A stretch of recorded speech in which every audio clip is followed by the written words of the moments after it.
Hello दोस्तों, welcome back to my YouTube channel commerce and law classes. जैसा कि आप पिछले लेक्चर में पढ़ चुके हैं कि हमने रेशो एनालिसिस को स्टार्ट करा था और हमने उसमें करंट रेशो का टॉपिक कवर करा था। आज का टॉपिक आप स्क्रीन पर देख सकते हैं। आज हम कवर करेंगे लिक्विडिटी रेशो में ही उसके second formulas, that is quick ratio, जिसको हम एसिड टेस्ट रेशो भी कहते हैं और लिक्विड रेशो भी कहते हैं। ठीक है, तो लेक्चर को स्टार्ट करने से पहले जो भी मेरे दोस्त न्यू इस चैनल पे आए हैं उनसे रिक्वेस्ट है कि आप मेरी पिछली वीडियो जाकर देखें इसमें मैंने करंट रेशो कवर करा था। उसमें मैंने काफ़ी चीज़ें इन डिटेल बताई थी, वो आपकी काफ़ी हेल्प करेगी। और अपार्ट फ्रॉम दैट, अगर आपको कोई भी क्वेरी या कुछ कंसर्न है या कुछ आपके क्वेश्चंस है जो आप मेरे से पूछना चाहते हैं तो कमेंट सेक्शन में आप बता सकते हैं। तो before wasting any further time, let's begin. So दोस्तों, क्विक रेशो जो है या एसिड टेस्ट रेशो या जो लिक्विड रेशो है, ये हमारी सेम पिछले फॉर्मूले से मिलता जुलता है, बस इसमें एक छोटा सा मेजर चेंज है, माइनर सा चेंज। तो इसमें हम क्विक रेशो का फॉर्मूला लगाते हैं current asset minus current asset. अगर आपको करंट रेशो का फॉर्मूला याद होगा तो उसमें था current asset divided by current liability. But इसमें जो एक माइनर सा चेंज है, इसमें से क्विक रेशो, अगर हमें क्विक रेशो निकालनी है तो और इसके लिए हमें क्विक एसेट निकालना पड़ेगा। और क्विक एसेट का फॉर्मूला है current asset minus stock minus prepaid expense. ठीक है दोस्तों, ये हमारा हो जाएगा क्विक एसेट और नीचे आ जाएगी करंट लायबिलिटीज़। और अगर हमें क्विक लायबिलिटीज़ निकालनी है तो इसमें से हम बैंक ओवरड्राफ्ट को माइनस कर देंगे। ठीक है दोस्तों, तो बहुत ही सिंपल फॉर्मूला है। इस फॉर्मूले को अगर हम शॉर्ट में लिखें तो इसका फॉर्मूला इसका बनता है current asset minus stock minus prepaid expense में बनता है क्विक एसेट्स डिवाइडेड बाय अगर तो आपका क्वेश्चन में बैंक ओवरड्राफ्ट गिवन है, ठीक है, तो आप इसमें से current liabilities minus bank overdraft करेंगे और हम इसको क्विक लायबिलिटीज़ का नाम देंगे। बट अगर कई बार क्वेश्चंस में नहीं गिवन होता बैंक ओवरड्राफ्ट, वो नहीं देते हैं, तो हम जस्ट उसको करंट लायबिलिटीज़ के साथ उसको डिवाइड कर देंगे क्विक एसेट्स को। ठीक है दोस्तों, आई होप ये चीज़ आपको क्लियर होगी हो। तो हमें एक दो क्वेश्चन ट्राई करते हैं जिससे आपको थोड़ा सा आइडिया होगा कि आपको क्या करना है और थोड़ी एक बेटर क्लैरिटी होगी, राइट। तो क्वेश्चन मैं आपको स्क्रीन पे दिखा देता हूँ। तो ये हमारा क्वेश्चन है जिसमें हमें क्या दिया हुआ है, हमें बोला गया है calculate liquid ratio from the following information. ठीक है, ये liquid ratio, quick ratio and acid test ratio जो मर्जी लिखाओ, फॉर्मूला सेम है। इसमें हमें करंट लायबिलिटीज़ गिवन है, करंट एसेट्स गिवन है, स्टॉक गिवन है, प्रीपेड एक्सपेंस गिवन है एंड डेटर्स गिवन है। ठीक है, तो अभी आप रिकॉल कीजिए, मैंने क्या बताया, करंट एसेट हमें गिवन है, ठीक है, उसमें से हम स्टॉक माइनस कर देंगे और उसमें से हम प्रीपेड माइनस कर देंगे, तो ये तीनों को मिला के हमारे लिक्विड एसेट आएंगे। वर्किंग नोट, एक सेकंड, यहाँ पे मैं लिखता हूँ क्वेश्चन का सॉल्यूशन। तो हम सबसे पहले लिखेंगे क्विक रेशो। क्विक रेशो का फॉर्मूला है क्विक एसेट्स। दोस्तों, अगर यहाँ पे लिक्विड रेशो होता तो आप लिक्विड एसेट लिख सकते हैं, तो वाइस वर्सा है इसका, डिवाइडेड बाय करंट लायबिलिटीज़। मैंने आपको बताया है कि बैंक ओवरड्राफ्ट बहुत रेयर केसेस में गिवन होता है, बट जब वो गिवन होगा और उसमें क्वेश्चन में मेंशन होगा कि हमें क्विक लायबिलिटीज़ के अकॉर्डिंग क्वेश्चन को कैलकुलेट करना है, तो आप उसको कंसिडर करना please.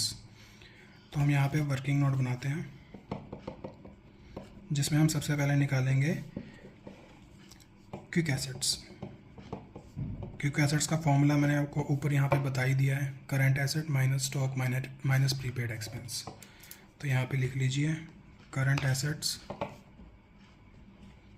Minus stock minus prepaid expense. ठीक है, अब इसमें आपको जस्ट कुछ नहीं करना है, एक सिंपल वैल्यूज़ पुट करनी है। करंट एसेट हमें दे रखे 80,000, ठीक है, स्टॉक हमें गिवन है, स्टॉक हमारा 25,000 गिवन है हमें, और प्रीपेड एक्सपेंस हमें 5000 गिवन है, ठीक है। तो अब हम इसको कैलकुलेट कर लेंगे और 80 - 30 50,000 इसका आ जाएगा, ठीक है दोस्तों।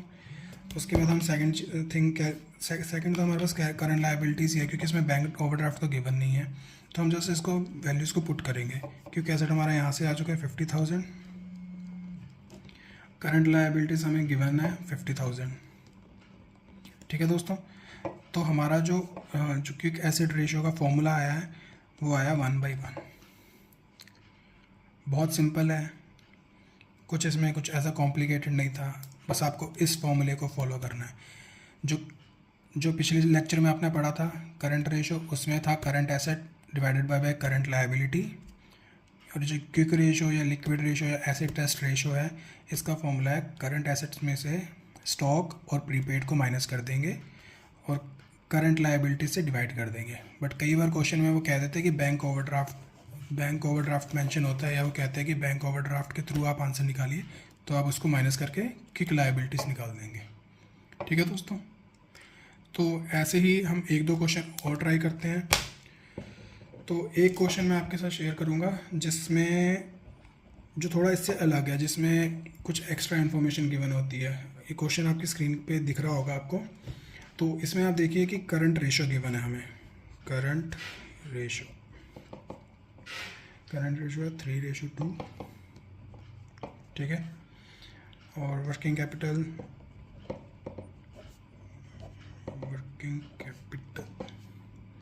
3,50,000,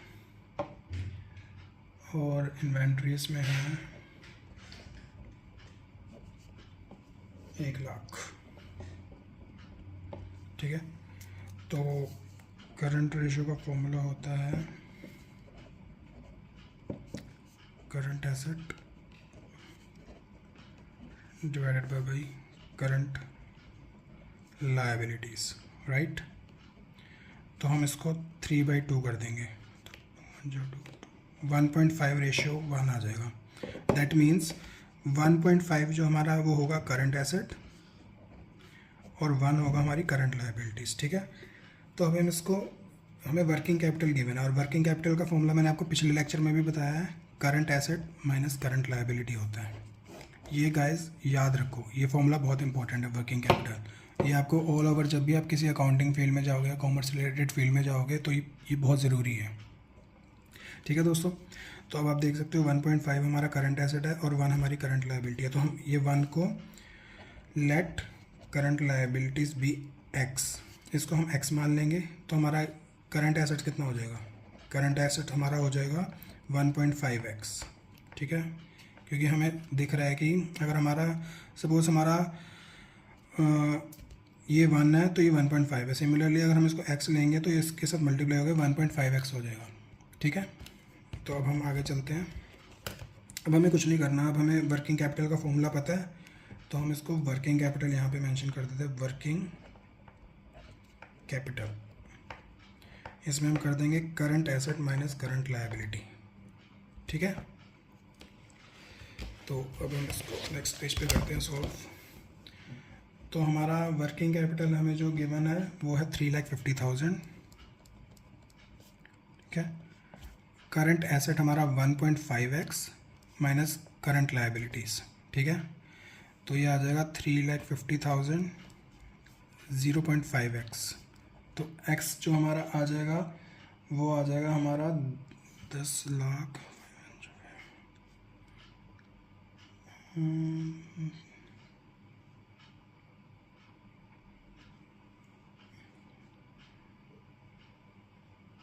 7 लाख, ठीक है दोस्तों। ये हमारा आ गया x हमारा था करंट लायबिलिटीज़, ठीक है। अब हमें निकालना है करंट एसेट। करंट एसेट हमारा हमने कितना लिया था 1.5x, तो 1.5 इंटू 7 लाख, ठीक है। क्योंकि x को हमने यहाँ पे x की वैल्यू यहाँ पे पुट कर दी है, तो हमारा यहाँ से आ जाएगा। तो ये 15 7 10,50,000, 10,50,000 हाँ 10,50,000 आ जाएगा हमारा। ठीक है दोस्तों, अब आप देख सकते हैं हमारे पास करंट लायबिलिटीज़ आ गया है, करंट एसेट आ गया है। हमें क्वेश्चन में क्या निकालने को बोला गया है? लिक्विड एसेट निकालने को बोला गया है दोस्तों, लिक्विड एसेट्स। तो लिक्विड एसेट्स का फॉर्मूला तो आपको याद हो चुका होगा, करंट एसेट्स माइनस बोलो स्टॉक, बिल्कुल सही, और प्रीपेड एक्सपेंस, बिल्कुल सही। ठीक है दोस्तों, अब हमारी करंट एसेट की वैल्यू हमारे पास यहाँ पे गिवन है 10,50,000 माइनस स्टॉक की वैल्यू भी हमें क्वेश्चन में गिवन है, स्टॉक की वैल्यू हमें दे रखी है 1 लाख। तो कितना आंसर आ गया हमारा? 9,50,000। तो ये हमारा लिक्विड एसेट आ गया जो क्वेश्चन में पूछा गया था। ठीक है दोस्तों, तो आई होप आपको थोड़ी अंडरस्टैंडिंग हुई होगी क्विक रेशो क्या है, क्या उसका फॉर्मूला है, कैसे हम उसको कैलकुलेट करते हैं। एक तो आपको नॉर्मल क्वेश्चन मैंने बता दिया जिसमें सब कुछ गिवन था, और एक थोड़ा कॉम्प्लिकेटेड क्वेश्चन होता है जैसे कि वर्किंग कैपिटल गिवन है तो हमें उसको निकालना पड़ता है। वर्किंग कैपिटल के लिए अगर हमें करंट रेशो गिवन है, अगर आपको वर्किंग कैपिटल क्वेश्चन में गिवन है तो आपको करंट रेशो डेफिनेटली गिवन होगी क्योंकि वो आपस में रिलेटेड है। तो आपको जैसे यही चीज़ करके, जैसे हमने पीछे करी है, जो हमारे पास रेशो गिवन है उसको हम डिवाइड करके एक फिगर ले आएंगे जिसमें से जैसे 1 है वो x ले लेंगे और उसको करंट एसेट्स को 1.5x कर लेंगे। तो वर्किंग कैपिटल के फॉर्मूले में डालेंगे। वर्किंग कैपिटल के लिए वर्किंग कैपिटल हमारे पास 3,50,000 गिवन है, करंट एसेट हमने यहाँ पे 1.5x ले लिया है और करंट लायबिलिटीज़ हमारे पास x आ गई है। तो जस्ट फॉर्मूला में पुट करेंगे, फॉर्मूला में पुट करा, वहाँ से हमारी करंट लायबिलिटीज़ और करंट एसेट आ गए। ये तो अगर हमारा नॉर्मल क्वेश्चन हो गया, बट हमारा जो मेन क्वेश्चन जो पूछा गया था वो पूछा गया था लिक्विड एसेट्स को फाइंड आउट करना। तो लिक्विड एसेट फाउंड, अगर हमें करंट एसेट आ चुका है तो हमारे लिए लिक्विड एसेट फाइंड आउट करना कोई इतना चैलेंजिंग काम नहीं है क्योंकि फॉर्मूले में जस्ट पुट करना है हमें। तो current asset minus stock minus prepaid, prepaid हमारे पास कुछ है ही नहीं, क्वेश्चन में गिवन नहीं है तो हम 0 मान लेते हैं इसको। ठीक है, तो ये था हमारा ओवरऑल क्विक रेशो। तो दोस्तों एक क्वेश्चन मैं आप लोगों के साथ शेयर करूंगा आपकी प्रैक्टिस के लिए, और मैं चाहता हूं कि आप उसको कैलकुलेट करें और उसका आंसर मेरे साथ शेयर करें। जिसका आंसर सही होगा मैं उनको कमेंट सेक्शन में कंफर्म करूंगा, और जिनका गलत होगा उनको मैं या तो सॉल्व करके बता दूंगा या कमेंट सेक्शन में उसको एक्सप्लेन कर दूंगा कि इसका कैसे कैलकुलेट होगा। सिंपल सा क्वेश्चन है, जस्ट आपकी प्रैक्टिस के लिए। इसके अलावा आप सिर्फ इन क्वेश्चंस पे डिपेंडेंट मत रहिए, अपनी टेक्स्ट बुक उठाइए। ये टॉपिक जैसे मेरा कवर हो चुका है तो आप जितने क्वेश्चन उस टेक्स्ट बुक के हैं उसको प्रैक्टिस कीजिए, क्योंकि जितना प्रैक्टिस करेंगे उतनी क्लैरिटी होगी। हो सकता है कुछ कॉम्प्लिकेटेड क्वेश्चंस आएंगे तो आप वो मेरे कमेंट सेक्शन में पूछो, मैं उसको आपको आंसर दूंगा। ठीक है दोस्तों, और जो भी चैनल पे नए आए हैं, अगर आप करंट रेशो के बारे में भी थोड़ा बहुत पढ़ना चाहते हैं, उसकी थोड़ी इन डेप्थ नॉलेज लेना चाहते हैं तो आप मेरी पिछली वीडियो को प्रेफर कीजिए। और आज का टॉपिक हम यहीं पे कवर करते हैं और कल हम मिलेंगे एक नए टॉपिक के साथ। कल का जो हमारा टॉपिक होगा वो हम इसके फर्दर वाला देखेंगे, इसका फर्दर टॉपिक हम कंटिन्यू करेंगे जिसका नाम है एब्सोल्यूट लिक्विड रेशो। उसके बाद हमारा लिक्विडिटी रेशोज़ ख़त्म। ठीक है दोस्तों, तो अगर आपको मेरे एफर्ट्स अच्छे लग रहे हैं या आपको यूज़फुल लग रहे हैं तो मेरी रिक्वेस्ट है कि आप चैनल को सब्सक्राइब करें, लाइक करें, शेयर करें। इससे मुझे पता लगेगा कि मैं जो वीडियोस बना रहा हूँ वो आपको कहीं ना किसी लेवल पे हेल्प कर रही हैं। और शेयर ज़रूर करें अपने दोस्तों के साथ या किसी ऐसे पर्सन के साथ जिसको ज़रूरत है इन टॉपिक्स की क्लैरिटी की, सो दैट उनकी भी हेल्प हो सके। और ऐसे मैं नए नए लेक्चर्स लेके आता रहूँगा। तब तक के लिए stay tune to my channel and keep learning guys. Good luck for the future, all the best.